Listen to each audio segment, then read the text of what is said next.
Kita mengawali dengan pertanyaan, apakah Turki merupakan senjata rahasia dari Rusia? Ketika Swedia dan Finlandia melihat agresi militer Rusia ke Ukraina, di mana mereka menganggap Rusia bisa melakukan hal yang sama atas negara mereka, Swedia dan Finlandia, keduanya yang selama ini adalah negara netral, memutuskan bergabung dengan NATO. Fakta pertahanan untuk melindungi mereka dari serangan Rusia. Kemudian Turki menolak aplikasi lamaran Swedia dan Finlandia tersebut. Ada apa? Sahabat, video kali ini adalah tentang peran Turki dan menjawab pertanyaan mengapa ada yang namanya Fakta Pertahanan tersebut. Sebuah kekuatan bersama yang dibangun untuk tujuan pertahanan atau militer.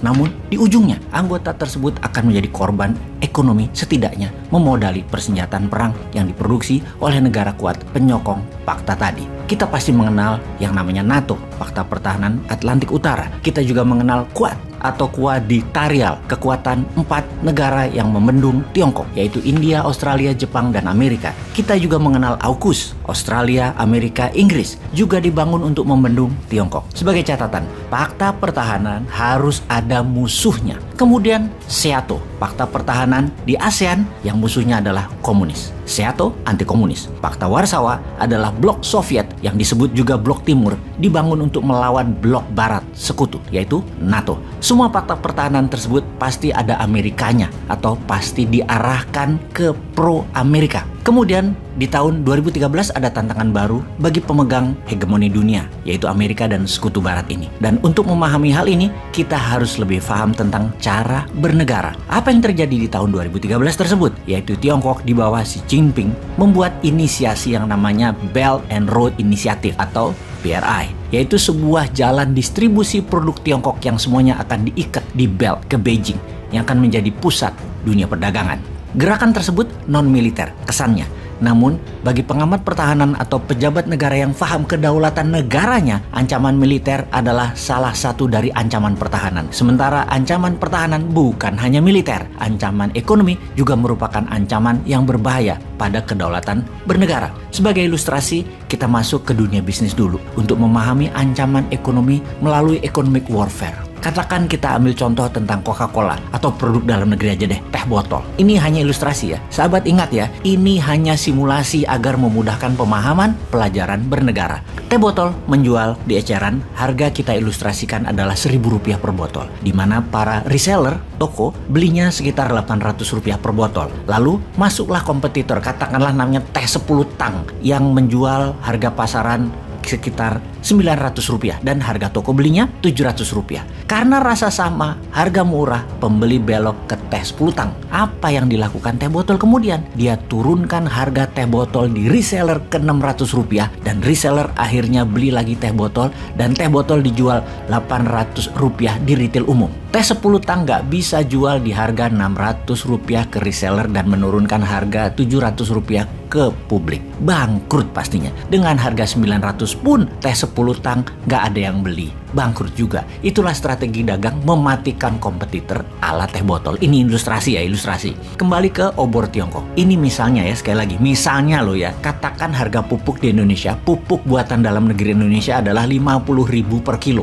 Tiongkok bisa loh kirim pupuk harganya cuma Rp30.000 per kilonya. Sehingga pejabat yang mental dagang bisa mengimpor dengan alasan lebih murah harga pupuk Tiongkok tersebut. Efeknya pabrik pupuk di Indonesia tidak ada yang beli dan bangkrut. Walau lebih murah, namun kalau kacamata pejabat yang paham bernegara, maka lebih baik ditingkatkan produksinya, impor pupuk tetap dilarang. Atau boleh impor tapi kenakan pajak tinggi agar harga lokal tetap lebih murah. Jika pabrik garmen tutup, pabrik pupuk tutup, petani bawang tidak mau menanam bawang karena merugi. Itu strategi negara pejabatnya yang salah. Karena alasan murah, impor tadi ternyata mematikan produsen sebuah negara. Itulah mengapa kalau paham bernegara, melihat strategi obor Tiongkok, bermitra dengan Tiongkok adalah nation threat, ancaman negara secara ekonomi. Tapi kalau atas nama membangun, atas nama nggak punya uang negaranya, hanya Tiongkok yang bisa kasih bantuan uang, hanya Tiongkok yang punya tenaga SDM,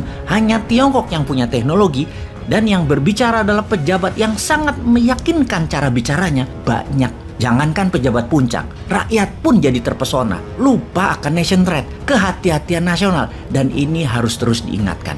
Sekali lagi, kita hanya ingatkan karena banyak negara sudah menjadi bermasalah dengan strategi obor ini, seperti Bangladesh, Pakistan, Kenya, Zimbabwe, Uganda. Salah satunya itu adalah negara-negara contohnya. Dan ada lagi laporan tertulis dari Carmen Reinhart dari University of Harvard di tahun 2020. Secara keseluruhan, studi ini meneliti 2.000 pinjaman Tiongkok kepada 152 negara dari tahun 2011 sampai tahun 2019. Tercatat sejak tahun 2017 saja ada 50 negara berkembang yang terus menambah utang dari Tiongkok. Negara yang lebih maju berutang ke Tiongkok lewat surat hutang negara atau sovereign bond. Sementara negara yang berpenghasilan rendah biasanya mendapat utang langsung dari BUMN Tiongkok seperti China Development Bank dan kemudian juga Export-Import Bank of China.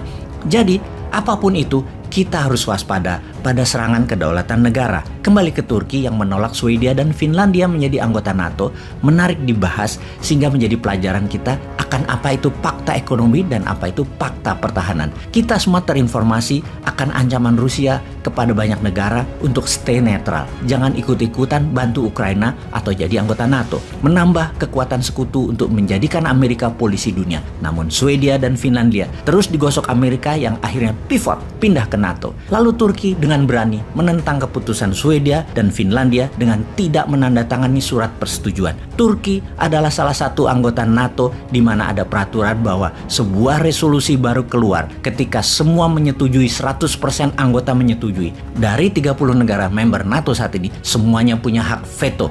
Turki salah satunya, dan Turki tidak tanda tangani aplikasi Swedia dan Finlandia untuk jadi anggota NATO sehingga resolusi tidak pernah bisa dijalankan. Turki bukan saja memveto, tapi Erdogan terang-terangan mengajak anggota lain NATO memveto Swedia dan Finlandia. Turki mengatakan Swedia dan Finlandia mendukung pemberontakan Kurdi di perbatasan Turki. Namun pengamat intelijen pertahanan lebih melihat hutang budi Erdogan ke Putin. Ankara punya hutang banyak ke Moskow. Salah satu hutang budi Erdogan adalah dibocorkannya rencana kudeta di Turki yang akan menggulingkan Erdogan oleh CIA yang membuat 2.000 orang ditangkap yang anti Erdogan tersebut. CIA akan menggulingkan Erdogan karena Turki membeli minyak ISIS dan menjual sebagiannya ke Tiongkok. Rumit memang bernegara itu. Kita harus memahami langkah Turki dari kacamata bernegaranya Erdogan. Semoga manfaat.